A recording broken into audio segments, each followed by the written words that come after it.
नमस्कार, आपल्या चॅनलवरती तुमचे सर्वांचे मनापासून स्वागत आहे। आज आपण बनवणार आहे शाही पनीर। शाही पनीर बनवण्यासाठी सर्व मसाले आपण एका प्लेटमध्ये काढून घेतलेले आहेत। आता मसाले बाजूला ठेवून आपल्याला पनीरला काप करून घ्यायचे आहेत। 250 ग्रॅम पनीर घेतलेले आहे। सर्व पनीरचे आपल्याला असे काप करून घ्यायचे आहेत। सर्व पनीरचे काप करून झालेले आहेत। पनीर बाजूला ठेवून आता एका कढईमध्ये आपल्याला थोडंसं तेल आणि बटर टाकून घ्यायचं आहे आणि याच्यामध्ये सर्व मसाले आपल्याला फ्राय करून घ्यायचे आहेत। तर आपण लसूण, टोमॅटो, मीडियम आकाराचे 3 टोमॅटो, लसणाच्या पाकळ्या 7-8, तेजपत्ता, दालचिनी,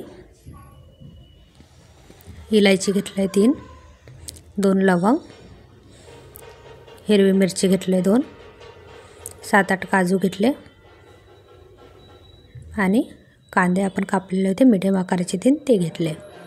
आता सर्व आपल्याला कढईमध्ये परतून घ्यायचे आहे। छान असे मस्त परतून झाल्यानंतर आपल्याला झाकण ठेवून घ्यायचे। वरतून थोडीशी साखर टाकूया आणि झाकण ठेवून घेऊया। आता थोडंसं पाणी टाकून आपल्याला 3 ते 4 मिनिट होऊ द्यायचं आहे। आता 3 ते 4 मिनिट झालेले, मसाला आपला झालेला आहे। मिक्सरला लावून घ्यायचं आहे। वरतून अद्रक टाकूया, अद्रकचे तुकडे, आणि एकदम बारीक असं आपल्याला मिक्सरला करून घ्यायचं आहे। आता कढईमध्ये आपल्याला तेल टाकून थोडंसं बटर टाकून घेतले, अर्धा चमचा हळद, काश्मीरी लाल मिरची टाकले आणि लगेच आपल्याला मसाला टाकून घ्यायचा आहे। आता दुसऱ्या कढईमध्ये आपल्याला तेल टाकून बटर टाकायचं आहे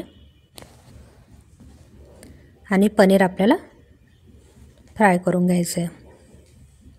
तोपर्यंत दुसऱ्या कढईमध्ये आपला मसाला होत आहे। आता मस्त तयार झालेला आहे मसाला आपला, तेल सुटले।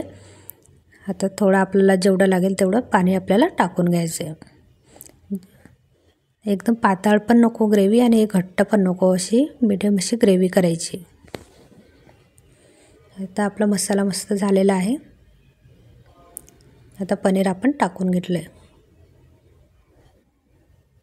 पनीर आपल्याला जास्त फास्ट पण हलवायचं नाही आहे, थोडं थोडं करत हलवायचं आहे। आता वरतून क्रीम टाकून घेतले, मलाई आणि कस्तुरी मेथी टाकून घेतले, चवीनुसार मीठ, आणि सर्व पनीर आपल्याला हळूहळू करत हलवायचं, ज्याच्यामुळे फास्ट केल्यामुळे पनीर आपलं तुटू पण शकतं। आता शाही पनीर आपलं तयार आहे। पॅनमध्ये टाकून घेऊया।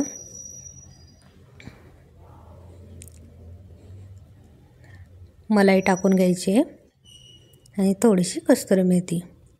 खायला खूप छान